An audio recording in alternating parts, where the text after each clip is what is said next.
Short and sweet series between Ireland and Netherlands just came to a close a couple of days ago. Ireland winning it 2-1. It was a 4-match T20I series. The second T20I was washed out despite multiple attempts at having a game. But there you go, 2-1 win for Ireland, the first ever win for Netherlands against Ireland in T20I. We'll talk about that 4-match series on this edition of The Outside View presented by Fast Enough.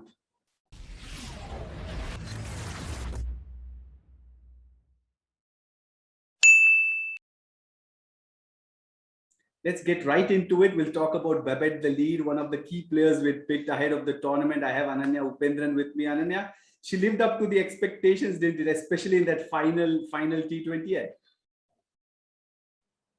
Yeah, she did. I mean, she was the one who led that chase. It was a tricky chase, shortened game where the teams were constantly on and off the field. I mean, there were so many rain stoppages. I lost count towards the end. But yeah, I think Babette De Leede really, I think she stood up, elevated to vice captaincy, so more responsibility on her, one of the lead batters in the side. And I think the way she just handled that chase, handled that pressure was wonderful to see. A half century, unbeaten half century, more importantly, and just the confidence through that innings, wonderful. I think she showed great control throughout the innings. She knew when to attack. She handled the spinners very well, the lack of pace in the medium paces as well. There was no Orla Prendergast, no Lara Moritz. So, she had to constantly put pace behind the ball with her shots. And I think she dealt with the spinners very well, very efficient footwork. And yeah, she just stepped up to the occasion and ended the series with a strike rate close to 130. I mean, when you look at her size, you don't think that she can actually bat that quickly. She hit 3 sixes as well. So I think it was a wonderful series for her and great. I think going ahead, looking to the European qualifiers, I think Netherlands will be very, very happy. Yeah, 62 unbeaten off 35 balls. That was Babette De Leede's performance in that final T20I. But another player who kind of shone through the series for Netherlands once again was Miranda Veringmeier. That middle order is always suspect for most teams, but Miranda held that side together, didn't she? Most runs in this series as well for her. Yeah, again, I think what was really impressive was just the power she displayed. Again, when you think of associate teams, there are very few batters who are genuinely power hitters. And when you look at Miranda Veringmeier, came out and consistently scored very quickly. I think she hit Emma Richardson out of the attack twice in 3 completed games. And, again, just someone who had so much power, very, very explosive.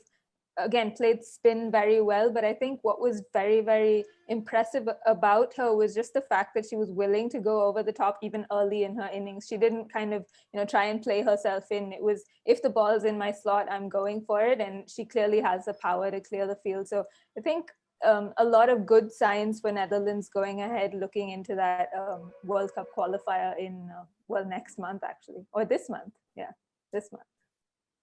Yeah, indeed. 2-1 Ireland series win that was, but it was that first win that we were talking about for Netherlands against Ireland in T20. Let's kind of move back to Ireland, the dominant team in that series, and Laura Delany, the skipper, led from the front for them, didn't she? She did, and I think it was a great comeback for her. She didn't have the best series against Scotland a while ago, and one of the things that really troubled her was that cut shot. You've seen Laura Delany over her career, the cut shot is one of the shots that she favors. It's a area that she gets a lot of her runs, but she got caught out against Scotland a couple of times there. And just to see, I think one of her first scoring shots this series was the cut shot, and she absolutely blasted it past backward point. So, it clearly shows that she's kind of finding more confidence. She's back in form, second highest run getter in the series, highest run getter for Ireland. So a lot of promising signs.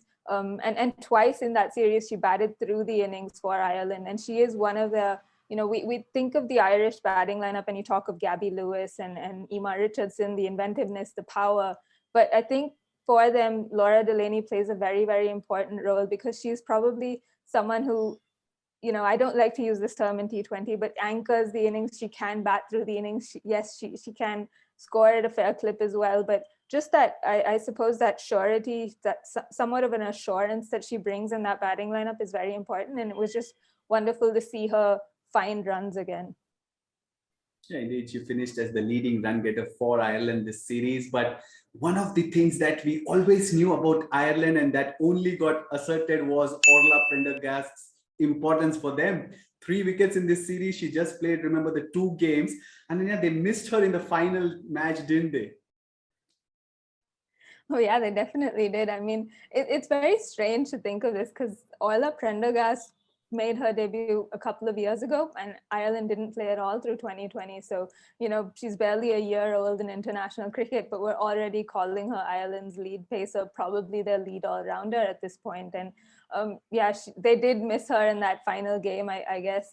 No one there to kind of blast through Netherlands top order, but she again was very, very consistent through the series, kind of carried that form that she showed against Scotland, and bowled with great consistency, again hooping that ball into the right-handers and I think rushing them for pace. And it's not just Orla Prendergast. I mean, while she's kind of assumed that leadership role in the bowling attack or in the pace bowling department, you see people like Lara Moritz also kind of step up and show, just great confidence in their ability. And I think Ireland have kind of put together a very, very strong young seam trio. And it's very, very exciting times looking ahead for them. Yeah, Prendergast's aura just grew because she bowled the only maiden in this series as well. So yeah, there you go. It was a short series, as we said, just 4 games, out of which only 3 were possible.